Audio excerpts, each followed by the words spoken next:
Hello, my name is Wildstag, and thank you for tuning in to another book rant.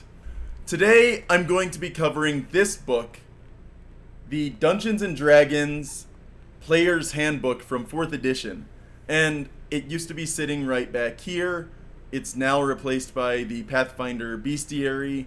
I took this down because I'm nearing the end of a 1.5 year long game with some friends. It took that long to get they just hit level 9, they're almost hitting level 10. And it took that long because my schedule tends to keep me away from the house on a regular basis, about one weekend out of every month. It is hard to find the time to play, especially on Sunday afternoons, which is really the best day I can reserve for this kind of thing. And so it's taken a while to go from level 1 to level 10, and I'm nearing the end of a story that I've been running for players, and it's my first time DMing in about 5 years, and previously I DM'd for 5th edition. I'd always loved 4th edition, and when I asked if anyone would be willing to try it just to get their foot in the water, see what it's like, I was able to find a group of people, and they've stuck with it. One of them is solely sticking around because the story is good. If I ever come back to these characters, maybe in 6 months, after, giving myself a pause, he's willing to play it and continue playing at a Paragon tiers to see maybe it's a different enough experience, or maybe the customization is fun and that's something that he wants to try. I'm going to be discussing the player's handbook for the most part, and not necessarily the overall edition. I do have other books from this edition, including the Forgotten Realms Campaign Guide, the Player's Guide, Heroes of the Elemental Chaos, Underdark, and Primal Power Player's Handbook 2. Some of them are still in boxes at my parents' place. Some of them are here in my apartment. And what I'm going to do with this is discuss some of the ways in which I really appreciate it, and then some of the things I've seen my players do with the classes in the last year and a half. I am going to preface this by saying that of the classes in my party, one of them is going to be leaving the game in a couple weeks. He's playing a warlock. There's another person playing a warlord, another person playing a wizard, the fourth person is playing a paladin, and the fifth person's playing a barbarian. Now, the barbarian came in Player's Handbook 2, so we're not going to get a chance to see that character's features and their abilities, but we are going to get a chance to discuss some of the other players.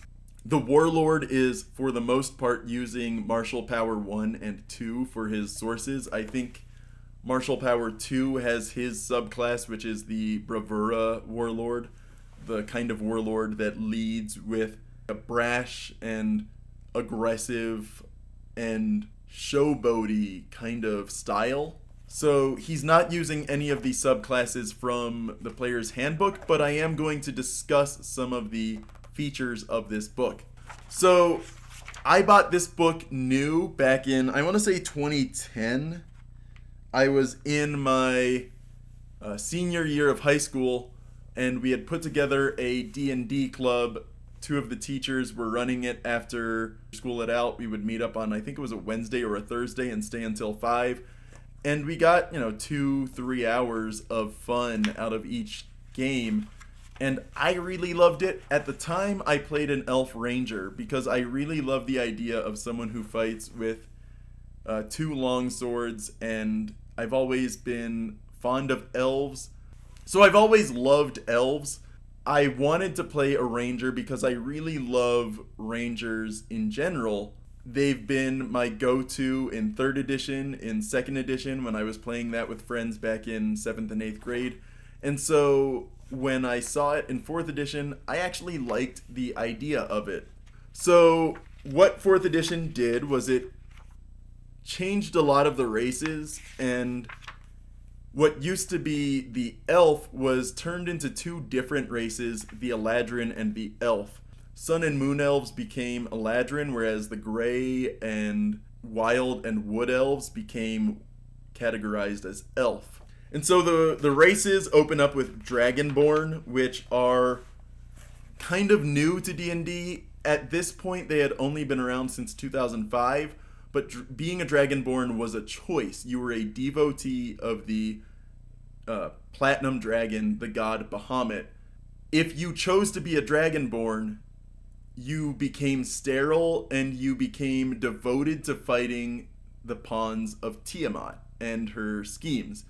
Tiamat being a very famous dragon goddess, one that is used in, I want to say, one of the early 5th edition adventure paths. I'm not entirely certain which. It's also Tiamat that was used in the D&D animated series. What 4th edition did was make Dragonborn an entirely separate race of creature. And one of the players is playing a Dragonborn paladin because they grant +2 to strength and +2 to charisma, which is what he really wants his paladin to do. And honestly, that's what paladins love in previous editions. They want to be a heavy melee hitter, and their charisma aids their defenses and their spells. He's really been playing into the dragon breath and leaning into that because in Divine Power, there's a way to attach the Divine Challenge from the Paladin onto targets of his dragon breath. And the Divine Challenge in 4th edition is an aspect of the biggest change to the game between the different editions. And those are really two things which I'm about to get into. Classes are divided into the 4 main roles. These are not really a change. These roles have been around since the start of the game, AD&D, but they were never really called by their roles. Back in the day, they were called Thief, Magic User, Cleric, and Fighter. And what 4th edition D&D does is it kind of codifies what each of those roles do.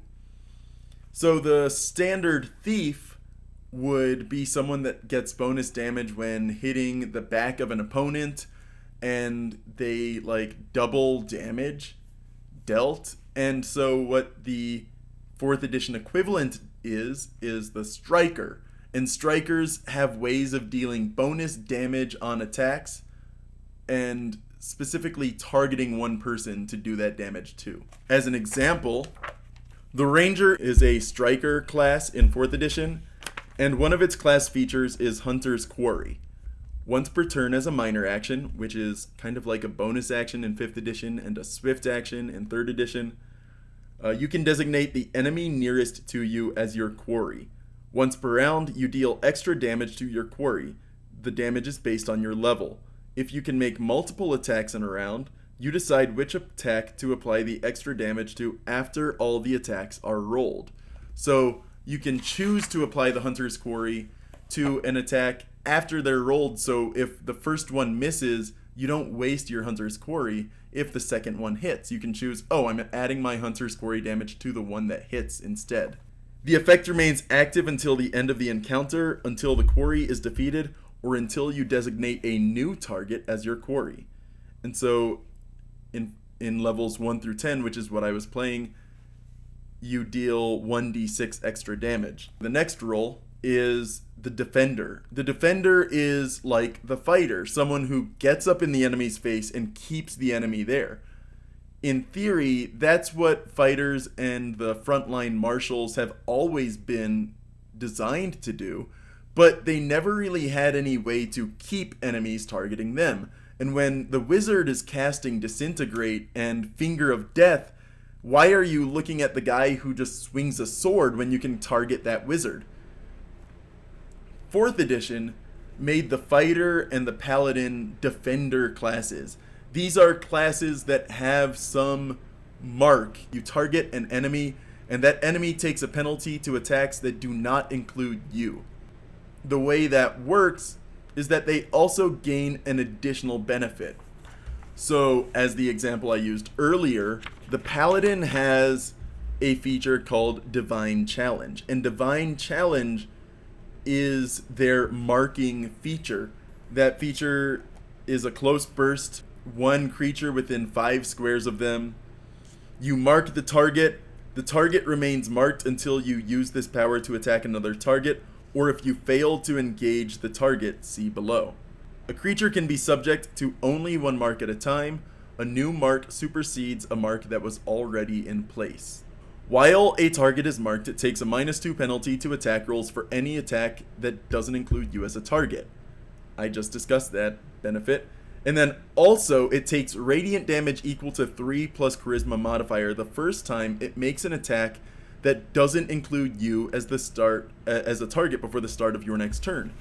And that damage eventually increases at 11th and 21st level. But basically what this does is the paladin challenges someone and then says, if you're not attacking me, you're taking damage, so focus on me.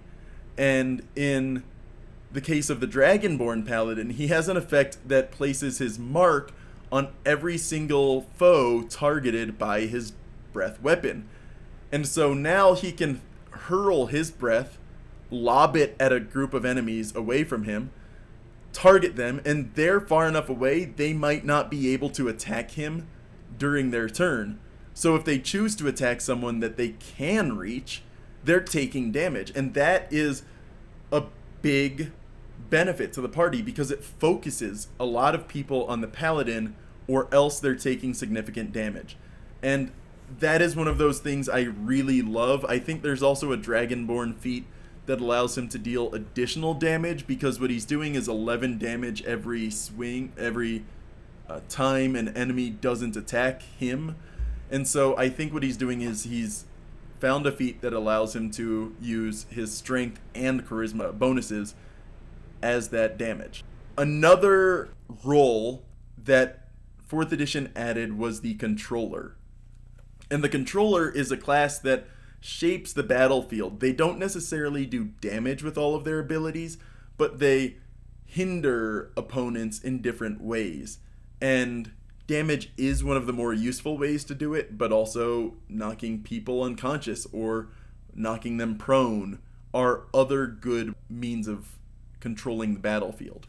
The wizard in 4th edition is a controller, and the wizard's player has been using spells such as Ray of Enfeeblement, and what that does is if it hits the foe, they're weakened, and so their outgoing damage is halved until the end of the wizard's next turn.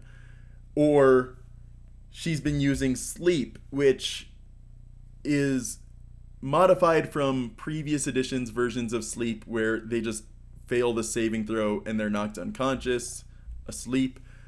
In 4th edition, first it slows them on the first turn. If it beats their defenses, they're slowed. And if they're slowed, they can only move up to 10 feet, regardless of what their speed had been. So if they could move 60 feet in a round, they're only moving 10 feet. If they could move 30 feet, they're only moving 10 feet. So the slow effect is static. It's not like previous editions where if someone was slowed, they would be halved in speed. And so a 30-foot movement would turn into 15 foot. But a 60-foot movement would turn into 30 feet. This is different. It just hinders everyone in the same way. If the target fails its first saving throw against the slow, the target becomes unconscious, and now they're really vulnerable. She's also been using spells like Fireball, which is a very standard wizard ability, wizard spell. But this one, it's a big area, but it doesn't do anything but damage. Whereas at the same level, the wizard gets the spell Web. And if it beats the opponent's defenses, those opponents are immobilized. From then on, anyone who passes through that area is passing through difficult terrain. And a creature that ends their turn in the web is immobilized. So these are spells that change the battlefield in a significant way. Their web isn't doing damage. Sleep isn't doing damage. Ray of Enfeeblement does damage, but it also reduces outgoing damage. The controller is someone who hinders the opponents by shaping the battlefield around them. And they don't have a unique class feature per se, because their abilities are just that good at shaping things. One downside to 4th edition, though, is that it introduced 3 strikers in its first book, the Player's Handbook. Those strikers being the Warlock, the Rogue, and the Ranger. But there's only one controller, which is the Wizard. There's 2 defenders, the Fighter and the Paladin. And lastly, the other role is the Leader. And what leaders do is support their allies, buff them, provide them advantages. The Cleric and the Warlord are the leader classes in 4th edition. And what I've been seeing a lot of in my game is the Warlord. The Warlord, like all other leaders, has a way of healing people twice per encounter, only once per round. Inspiring Word is the Warlord's feature. They can spend a healing surge and gain an additional D6 hit points. But then one of the at-will abilities, and I'll get to that in a minute, one of the at-will abilities of the Warlord is Viper's Strike, and this is something my Warlord uses often. He's targeting people, just hitting their armor class, and then if the target shifts before the start of your next turn, a shift is usually a movement that doesn't provoke attacks of opportunity. If the target shifts before the start of your next turn, it provokes an attack of opportunity from an ally of your choice.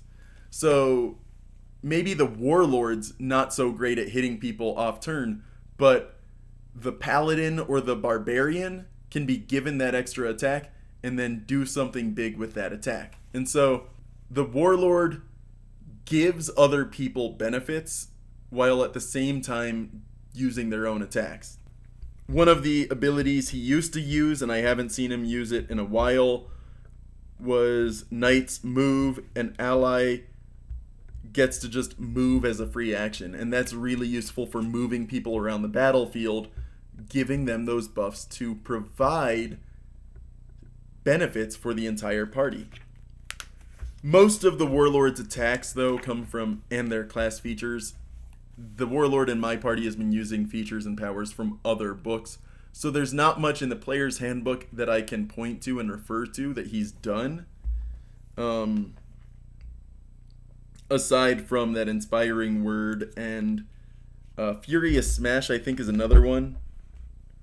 You deal damage equal to your strength modifier and then choose one ally adjacent to either you or the target. This ally applies the charisma modifier of the Warlord as a bonus to the next attack roll and damage roll on his or her next attack against the target. If the ally does not attack the target by the end of his or her next turn, the bonus is lost. So it's the charisma, it's a charisma-based warrior, kind of similar to the Paladin, but is using their features to benefit the allies in a different way. So the Warlord is one of those leader classes, and when you think back to AD&D, the fighter, the thief, the magic user, the cleric, each of those lines up pretty well with one of those 4 roles in the 4th edition Player's Handbook. And then the other big change that caused a lot of people to really hate the edition is the changes from standard attacks. So in 3rd edition, everything before 4th edition, the warriors, they really could only attack and maybe sometimes target someone's will save. Maybe. Mostly what they did was roll an attack and then hit someone. Roll damage, maybe they trip, maybe they disarm the foe, but for the most part, they're rolling an attack roll and gaining a minor benefit. If they're disarming, if they're tripping, if they're grappling, they're doing it instead of damage for that turn. What 4th edition did was change every class to have the same kinds of action economy. The wizards can cast spells and then maybe cast a bonus spell. and that's their standard action in older editions. But they got really powerful spells. Time Stop allows them to take additional turns before anyone else gets a chance to, and then do a lot of burst damage or a lot of burst effects once the time stop ends. They got abilities such as like dispelling other magic, or silencing people, or turning off magic in an area, or summoning monsters from the heavens and the hells to fight their fights for them. The wizards were vastly more powerful than the fighters. What 4th edition did was it gave everyone abilities that they could use on a regular basis. If the day ends in Y, they can use that ability all day.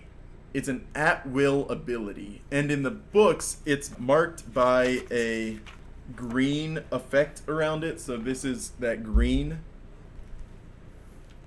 And what we're looking at here is Paladin. So the Paladin has these at-will abilities. The benefit of it is that you can attach things like being prone or getting bonuses on it, or penalizing enemies, or gaining temporary hit points. Those abilities are attached to the at-will ability. So it's not just I roll, I hit, I do damage. It's I roll, I hit, I do damage, and I gain temporary hit points. So that's a big change that 4th edition did. But it also gave at-will powers to every class, including wizards. So wizards used to be hindered by the number of spell slots they had, and then would pick up a crossbow and fire a crossbow bolt at someone. But now the wizard has abilities such as Magic Missile, which can be used all day, and it just does 2d4 plus intelligence modifier force damage. And that is one of those really big changes, because Magic Missile used to be a spell that you could only use a limited number of times per day. Now you can use it an unlimited number of times per day. The next part that we'll look at is the encounter powers. Those are marked in red, as you see here, all the red on this page. As an example of a ranger encounter power, Two-Fanged Strike requires you to be using a ranged weapon or wielding 2 melee weapons. You attack with ranged, it's 2 attacks, dexterity versus AC. If it's melee, it's 2 attacks, strength versus AC. And if you hit, each attack does 1 weapon plus whatever the weapon's die is, whether it's D10 or D8, whatever it is, plus strength modifier damage. And then if both attacks hit, you deal your wisdom modifier as additional damage. So I have my old character sheet here, and shows how long it's been since I used this book. I didn't even know my old high school character sheet was in here. The wisdom modifier for that character was 3, as was the strength modifier. So if both attacks hit, it's doing D8, 2d8 damage plus 6 plus 3. And so it's slightly more powerful. You can only use those encounter powers once per encounter. They're more powerful than at-will abilities, but not incredibly powerful. Those are left for the daily powers. And daily powers are marked in gray. I'll show you examples of there. And in this case, like I said, Web earlier, that's one of the daily spells of a 5th level wizard. And it's incredibly useful at shaping the battlefield. Fireball is also a daily power for wizards, but all it does is 3d6 plus intelligence modifier damage to enemies within a huge area. It's a blast, it's a burst 3, which means every enemy within a 7x7 square is getting hit with 3d6 damage. And that's really good for clearing lots of minions, but it's not what people wanted. They wanted wizards to be so much more powerful. People that liked playing wizard because it had those really reality warping spells. And 4th edition did away with that in favor of making everyone about equal power throughout the levels. And honestly, wizards are still probably better than most marshals, because most marshals aren't immobilizing foes or putting them to sleep or doing effects like that. The fighter, if he gets put to sleep, what's he gonna do? The guy can't fight the wizard at that point. If he's immobilized, the wizard gets away, or the wizard pelts him with spells from a distance. I've loved it, and I've described some of the ways in which those players are using the spells to affect their area around them, or at least I've described which spells and powers they're using. I may at a later date describe what the game I've been running is and how these players have been using these abilities to shape the environment or to buff people or to deal additional damage or to protect their allies. So I'll be looking at that probably at the end of June. The session, if all goes as planned, the story will be done. They'll hit level 10 in June, and then hopefully halfway to level 11 by the end of the storyline, and they'll get to play all the different levels of the heroic tier in that game, that long story, before it ends. These players have been with me for a while. I really love that we've been able to remain mostly together for a year and a half to do this story. And when that story ends, I'll do a bigger video describing how the story progressed, the elements of this game I've been running, how I've been encouraging them to really treat the villains as villains, take it seriously instead of jokingly, and some great moments from that game. That probably is going to be a long video. This is already 32 minutes long. That's going to be maybe an hour long. So that's something you can look forward to at the end of June. It'll probably be in place of a book rant or a used book rant, but that's something to look forward to. So yeah, I paid, I don't know how many dollars, $35 for this book when I was a high schooler, and honestly that's a lot of money then and still now, but I really enjoy the money I've spent on it. I finally got to play as a GM. I finally got to delve into 4th edition, and I've had a blast. I might talk about some of the other books at another time. But for now, my name is Wildstag, and thank you for tuning in to another book rant.